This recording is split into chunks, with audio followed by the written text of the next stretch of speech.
The Arctic was silent, covered in endless snow and ice. The wind howled across the frozen land, but deep below the surface, something was waiting. Dr. Lucas Grant stood near the excavation site, his breath turning to mist in the freezing air. His team of scientists had been working in this remote part of the world for months. They were searching for signs of an old meteor impact, but what they found was something far stranger. "Dr. Grant, you need to see this," called Sarah Patel, one of his top researchers. Lucas walked carefully across the ice, his boots crunching on the frozen ground. Sarah was standing near a large hole where the team had been digging. Inside, something metallic glowed faintly beneath layers of ice. Lucas crouched down and wiped away the frost with his gloved hand. What he saw made his heart race. It wasn't a rock. It wasn't a meteor. It was a ship. The Discovery. For weeks, the team worked day and night, carefully melting the ice around the strange object. As more of it was uncovered, the truth became clear. It was not human-made. The surface was smooth, without any seams or bolts. Strange symbols ran along the hull, glowing softly when touched. "This isn't from Earth," Lucas whispered. His voice was barely louder than the wind, but everyone heard him. Excitement filled the camp. News spread quickly, and soon the military arrived to take control of the operation. Soldiers and scientists worked together, setting up a secure perimeter around the site. They finally uncovered the full starship, a massive, sleek vessel that looked alien and ancient. It was over 200 meters long, shaped like a dark silver arrowhead. The hull was cracked, but most of it seemed intact. That's when the signal started. At first, they thought it was a mistake. Their computers detected weak energy pulses coming from inside the ship. How could a ship buried for centuries still have power? Sarah stared at the readings. Something inside is still alive. Lucas felt a chill run down his spine. "Alive? You mean a life form?" "No," she said, shaking her head. "More like a machine." The pulses became stronger each day. It was as if the ship was waking up. Then on the 7th night, all the lights in the camp flickered. Generators failed. The communication systems went silent. And then a deep rumbling sound came from the ship. The scientists froze in fear as the ground shook beneath them. A bright red symbol appeared on the ship's hull, pulsing like a heartbeat. The ship was alive. Lucas rushed to his laptop, trying to decode the strange symbols. The patterns on the ship matched no known language, but an AI-assisted program started to form a rough translation. One sentence appeared on the screen. "Do not awaken them." Lucas's fingers trembled. He looked at Sarah, who had gone pale. "Them? Who is them?" Before she could answer, a sharp beeping noise filled the air. One of the researchers gasped. "Dr. Grant, look at the sky." Lucas turned his head upward. Through the swirling snow, something huge moved in the darkness. Bright blue lights flickered in the sky, getting closer. Then the radio crackled to life. A voice, deep and inhuman, spoke in perfect English. "You have something that belongs to us." Lucas's heart pounded. He looked back at the ancient ship, still glowing, then up at the sky where something massive hovered just out of sight. Whoever had left the ship on Earth had just returned. The Arctic winds howled as the lights in the research camp flickered. Lucas Grant felt a deep unease settle in his chest. The message on his screen was clear. "Do not awaken them." But it was already too late. The alien ship buried under the ice was no longer silent. The red symbol on its hull pulsed like a heartbeat, and the energy readings were climbing fast. It was as if the ship had been in deep sleep for centuries. And now, after all this time, something had stirred it awake. Then came the voice over the radio. "You have something that belongs to us." It was a deep, resonant voice, not human, not robotic, but something else entirely. The signal was coming from above, from the massive object hidden in the storm clouds. The researchers and soldiers looked at one another, fear flashing in their eyes. Sarah Patel, still staring at the sky, grabbed Lucas's arm. That's them, the ship's owners. Lucas swallowed hard. His mind raced. If they had just found the ship, how did the aliens know? Had the ship sent a distress signal? Had they been watching all this time? Before anyone could answer, the ground trembled. A sound, deep and metallic, vibrated through the ice. The ship's hatch was opening. A sharp hiss filled the air as an unseen mechanism came to life. The front section of the alien vessel began to split apart, revealing a dark passage leading inside. The camp's floodlights shone into the opening, but they couldn't pierce the darkness beyond. Then, a figure stepped forward. It was tall, humanoid, but wrong. Its skin was smooth and metallic, reflecting the light in strange ways. No eyes, no mouth, just an elongated faceplate that glowed faintly with unreadable symbols. The soldiers reacted instantly, guns raised, safety switches clicked off. But the figure did not move aggressively. Instead, it spoke, not with sound, but with something else. A voice filled Lucas's mind, cold and emotionless. You have broken the seal. You have woken the prisoner. Prisoner. Lucas took a step forward, trying to control this fear. Who are you? The figure tilted its head slightly. Then more shapes emerged from the darkness behind it. More of them. Sarah whispered, I don't think this is their ship. The realization hit Lucas like a hammer. If these weren't the original owners of the ship, then who were they? And more importantly, who were they locked inside? A low hum filled the air. The massive object in the sky began descending, its form slowly becoming visible through the storm. It wasn't just a ship, it was an entire war vessel, covered in strange, spiked armor. The radio crackled again. Leave the wreck. It is not yours to open. Lucas turned back to the alien figure standing before him. It did not move. It did not speak again, but its presence alone was a warning. The Arctic wind screamed as a beam of light shot down from the descending alien warship, hitting the frozen ground with a force that cracked the ice apart. The soldiers braced for impact. The researchers stumbled back, shielding their eyes. And then the ship fully awoke. A low growl, not mechanical, not electrical, but something alive, echoed from deep within the wreck. The red symbols on the hull flashed violently, as if in response to the threat above. The figure standing before Lucas finally moved. It turned its faceless head toward him and sent one final message into his mind. You do not understand what you have done. And then, the real nightmare began. The night sky above the Arctic had never been so bright, or so terrifying. The massive alien warship hovered just beyond the storm clouds, its hull covered in pulsing blue lights. It was like a sleeping giant, watching, waiting. And then came the voice. Leave the wreck. It is not yours to open. The warning crackled through the radio, but Lucas Grant barely heard it over the chaos. The air was thick with tension as soldiers gripped their rifles, their breaths visible in the freezing air. The alien constructs that had emerged from the wreck stood motionless, but Lucas could feel their presence pressing against his mind. And then, below them, the ship moved. The ice beneath their feet groaned and cracked as the buried starship began to shift. A deep metallic growl rumbled from within its ancient hull. The red symbols on its surface pulsed in rapid succession, like a heartbeat that had just been shocked back to life. Sarah Patel, standing beside Lucas, whispered, Something's waking up. Lucas didn't need to be told twice. He could feel it too. The alien warship above reacted instantly. It released a piercing sound, a high-frequency scream that sent waves of pain through everyone's skulls. Lucas dropped to one knee, clutching his head as his vision blurred. Around him, soldiers groaned in agony, gripping their helmets. The constructs from the wreck remained unaffected. The tallest one, the one that had spoken directly into Lucas's mind, finally turned toward the sky. Its glowing faceplate flickered as if responding to the alien signal. And then, without warning, the warship attacked.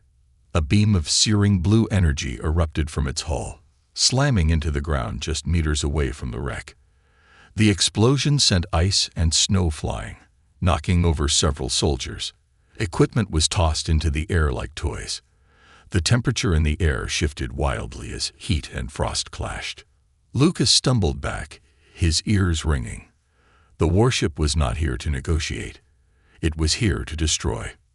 "Fall back," one of the commanders yelled. "We need tow." But he never finished his sentence. From inside the wreck, something lunged forward.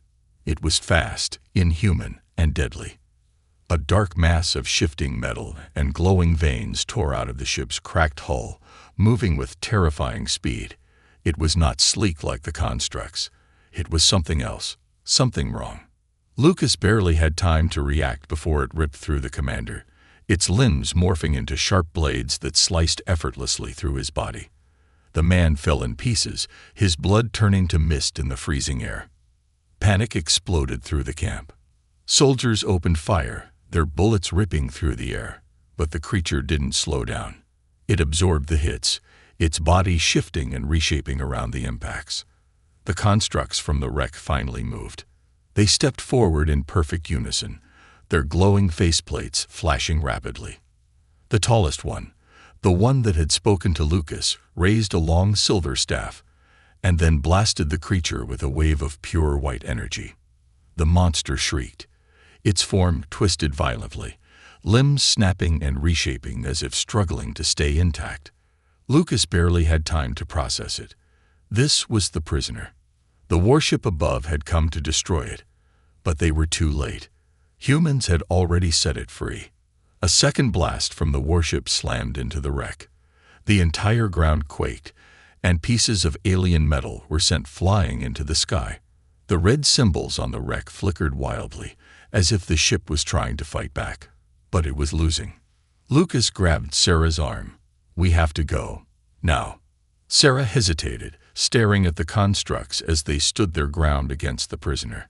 She looked back at Lucas. "We can't just run. We don't know what's happening."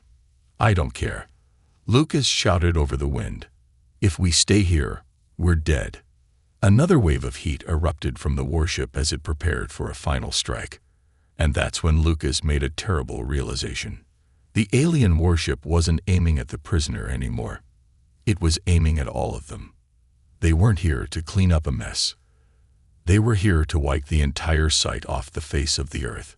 And in less than 60 seconds, everything would be gone. Lucas's breath came fast and uneven, the cold air burning his lungs. His mind screamed at him to move, to run, but his legs felt frozen in place. The massive alien warship above them had stopped hesitating. It had made its decision. And now it was preparing to erase everything. The sky above the Arctic turned a deep, unnatural blue as energy gathered at the warship's center. The pulse of its core hummed louder, building to a terrifying crescendo. This was it. They had seconds before the end. "Lucas, move." Sarah's voice snapped him out of his trance. She grabbed his arm, yanking him backward just as another blast slammed into the ground. The shockwave hit like a sledgehammer, sending them tumbling through the snow. Lucas coughed, his head spinning. All around him, chaos reigned. Soldiers were scrambling, their weapons forgotten. Some had already abandoned their posts, sprinting toward the nearest snow vehicles, desperate for escape.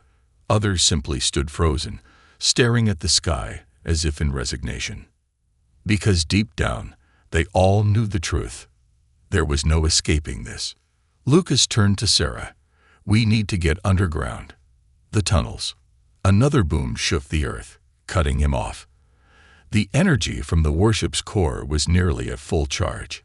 If they didn't find cover now, they were dead. But just as Lucas started to move, a sudden shift from the wreck stopped him cold. The prisoner was changing. It no longer looked like a single entity.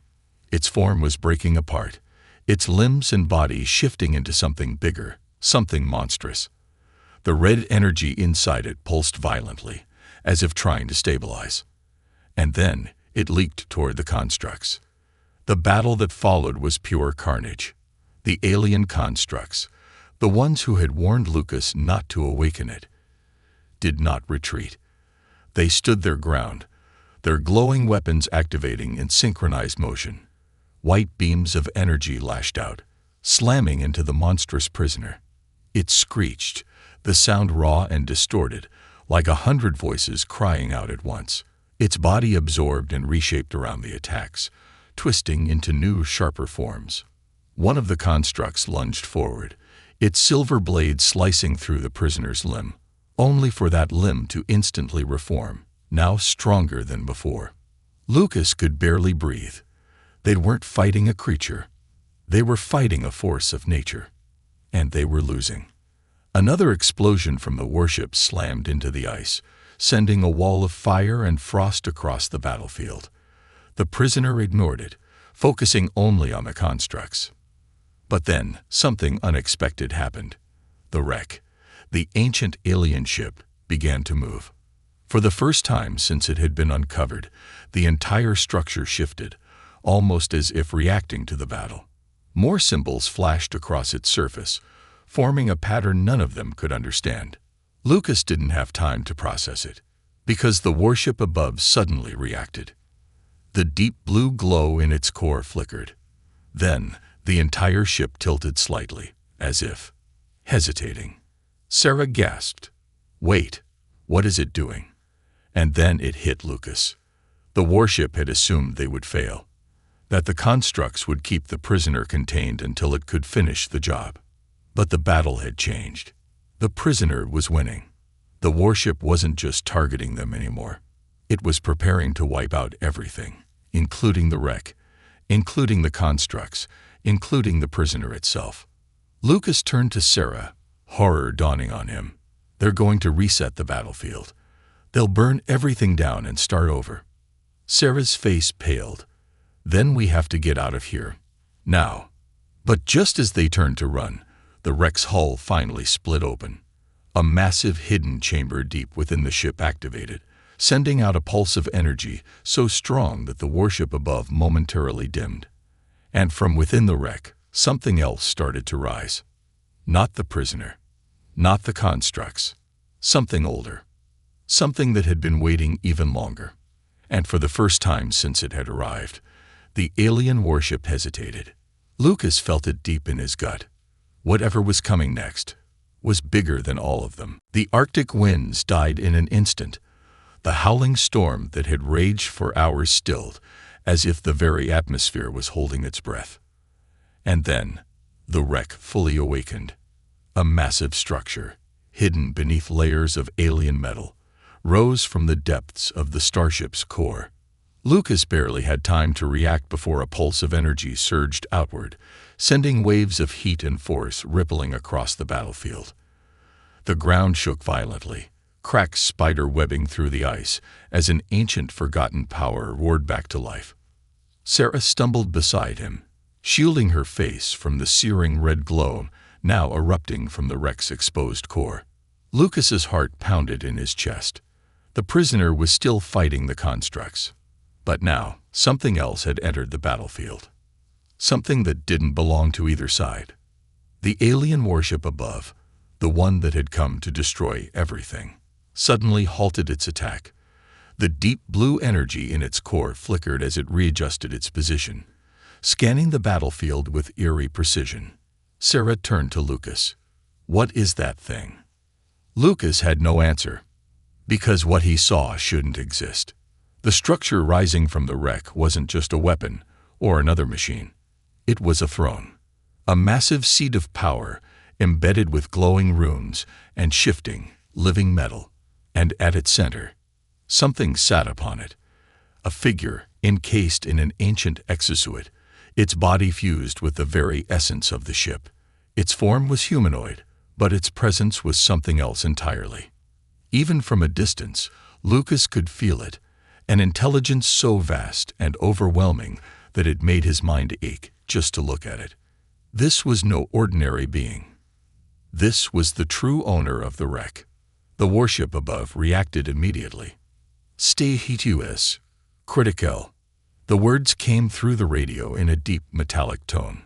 This time, it wasn't a warning. It was fear. The warship was afraid.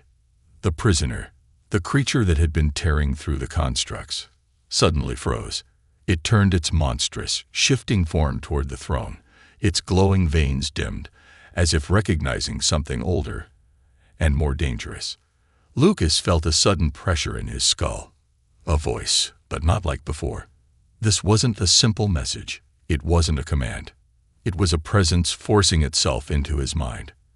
And it spoke without words. Not in sound, not in language, but in memory. For a fraction of a second, Lucas saw everything. He saw war, not between humans, but between alien empires that had existed long before Earth had even formed. He saw betrayal, a battle fought across the stars, where an ancient ruler had been cast down, his people slaughtered, his throne buried in exile. And then, he saw the prisoner, not as a mindless monster, but as a traitor, the very thing that had stolen the throne, locked away for eternity by those who had followed the rightful ruler.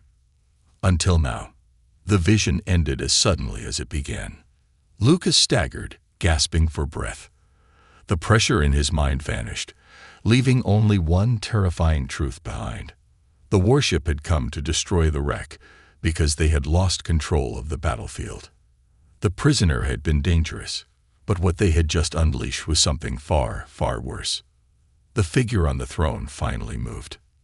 Its hand, sleek, metallic, ancient, rose from the armrest, fingers curling as if testing its strength after eons of slumber. And then, it spoke. A single word, carried across the battlefield like a death sentence. A word spoken in a language older than the stars themselves. And yet, somehow, Lucas understood it. Kneel. The prisoner screamed, its form breaking apart, as if the very air around it had turned against it. The constructs immediately obeyed, falling to their knees in unison, their glowing faceplates flickering in submission. The warship above, for all its power and technology, hesitated. And then, it began to retreat. Lucas's heart hammered in his chest. The warship, the unstoppable force that had come to wipe them all out, was running away. The throne's owner had returned. And now, the real war for control was about to begin. The Arctic battlefield had changed. The warship, so confident in its power, so ready to erase everything, was now in full retreat, its engines burning bright as it abandoned the wreck. But the damage had already been done. The ice was split apart, deep fissures snaking across the frozen ground. The air crackled with an unnatural energy, thick with the presence of something ancient and unstoppable. Lucas stared at the figure on the throne. It wasn't just alive, it was waking up. The metal of its exosuit gleamed under the pulsing red glow of the wreck's core.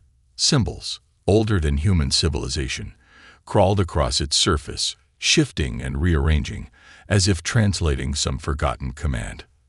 The constructs, once acting with precision and discipline, now knelt before their ruler, their heads lowered in absolute obedience. And the prisoner, the monstrous, ever-shifting traitor, was writhing in pain. Lucas could feel it in the air. This wasn't just a battle for survival anymore. This was a war for dominion. Sarah gripped Lucas's arm, her voice trembling. What do we do? Lucas didn't have an answer, because the figure on the throne finally lifted its head and looked directly at him. The world froze. There was no sound, no wind, no movement. And then the voice returned. It wasn't a whisper in the radio. It wasn't an alien command echoing through the wreck. It was inside Lucas's mind. You woke me. Lucas staggered, his vision blurring as a rush of images flooded into his thoughts. Memories that weren't his. A war across the stars, fought not with weapons, but with control, with sheer willpower that could bend reality itself. A throne stolen, a ruler cast down, betrayed by those who once called him their leader. A prisoner created, not as punishment, but as a desperate attempt to lock away a danger even greater than itself. And then, Earth. The ship had crashed here, buried beneath centuries of ice. The war had been forgotten. Until now. Lucas gasped as the visions vanished, his knees nearly buckling from the weight of it all. The figure on the throne stood, and the world reacted. The sky dimmed, the very fabric of the air shuddering around him. The snow beneath their feet seemed to shift, almost as if gravity itself had momentarily failed. The prisoner let out a sound that was not a scream, but something worse, something deep and broken, as if it understood what was coming next. It tried to run, but the ruler had waited long enough. With a slow, deliberate motion, the armored figure raised a single hand, and the prisoner's form froze midair. It wasn't struggling against an invisible force. It wasn't bound by energy or weapons. It was being rewritten. Lucas watched in horror as the prisoner's body collapsed inward, its twisted form folding into itself as its own essence was stripped away. The air rippled, and in the next second, the prisoner was gone. Not dead. Erased. Sarah's breath hitched. What the hell was that? Lucas couldn't answer. He was too busy staring at the ruler. Because now, it was looking at them. The constructs had risen, their bodies no longer tense with battle but ready for orders. The warship had fled, its forces abandoning the battlefield in the face of something they feared more than death. And now, only the humans remained. The ruler took a single step forward, and the ground obeyed. The ice beneath his feet shifted, forming new pathways, as if the land itself recognized his authority. Then, once again, Lucas felt the presence in his mind. You are not of this war. The words weren't a threat. They weren't a command. They were a judgment. Sarah stepped forward, her hands clenched into fists. If we're not part of this war, then why did you crash on our planet? Why did you bury this ship here? The ruler didn't react at first. And then, for the first time, he turned his attention to her. I did not crash. Lucas's blood ran cold. The words weren't just spoken. They were etched into the very air around them. Sarah's mouth opened, but no words came out, because there was only one possibility. He hadn't been exiled to Earth. He had chosen to come here. Lucas felt the weight of realization crash into him. This entire time, they had thought the wreck was an accident, that it was simply a forgotten relic from an ancient battle. But what if it wasn't? What if the ruler had buried himself on Earth on purpose? What if they had just awakened something that was never meant to rise again? The ruler took another step forward, and the constructs moved with him, their silent march sending a shiver through the frozen air. Lucas and Sarah could only watch. Because for the first time in human history, Earth was no longer just a battlefield. It was a throne. And its ruler had finally returned. The Arctic no longer felt like Earth. The sky, once a clear expanse of endless white and blue, was now cracked with energy, shifting like a living thing. The wind had gone silent, the air heavy with an unnatural stillness. And at the center of it all, the ruler stood. He was no longer just a figure in a throne. He was the throne. The constructs moved in perfect synchronization, their glowing forms aligning behind him like a royal guard. The wreck, once dormant, now pulsed with life, its ancient metal shifting and reforming under unseen commands. Lucas knew, without a doubt, this was no longer just a battle. This was a coronation, and Earth was the crown. Sarah swallowed hard. Lucas, what do we do? Lucas didn't have an answer. His instincts screamed at him to run, but deep down, he knew the truth. There was nowhere to run. The warship had fled in fear. The prisoner had been erased. And now, only humanity remained. The ruler lifted his hand, and the air around him bent. Lucas's vision blurred as another wave of presence crashed into his mind. It wasn't like before. This wasn't a command, a warning, or even a threat. This was a question, a test, a choice. And suddenly, Lucas saw it. The ruler's memories, not just of war, but of loss. He had been betrayed by those who once swore loyalty to him. His empire had been taken, his throne stolen. And when the battle had turned against him, he had made a single desperate decision. He had sealed himself away. not to hide, but to wait, for a time when the galaxy had forgotten, for a moment when the battlefield would be reset, for the day he could rise again. And that day was today. The presence in Lucas's mind faded, leaving behind only silence. But now, he understood. Earth was never just an accident. It was a sanctuary, a world far from the war, untouched, hidden from the reach of his enemies, a place where he could one day reclaim what was his. Sarah clenched her fists. He's not here to destroy us. Lucas turned to her, his heart hammering. No. He exhaled sharply. He's here to use us. The ruler finally spoke aloud. His voice wasn't just sound. It was authority, something that demanded obedience simply by existing. You are not my enemy. The constructs remained still, waiting for their king's next decree. Lucas's pulse pounded in his ears. Then what are we? The ruler tilted his head slightly, considering the question. Then his answer came, spoken with absolute certainty. My people. Sarah took a shaky breath. He wants us to serve him. Lucas stared at the wreck, the ship that had hidden him for centuries, waiting for this moment. He thought about the warship that had retreated, the alien forces that had come to contain him, not kill him. This wasn't just about reclaiming power. This was about building an empire again. And humanity. We were his new army. Lucas felt the weight of it settling over him. They could refuse. They could fight. But could they win? The constructs had bent the laws of reality to their will. The prisoner, the unstoppable entity they had feared for so long, had been deleted with a single gesture. The warship, despite all its firepower, had run. And now, Earth had been claimed. The silence stretched between them, thick with unspoken choices.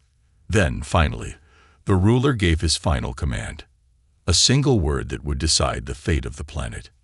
Kneel. Lucas closed his eyes and made his choice.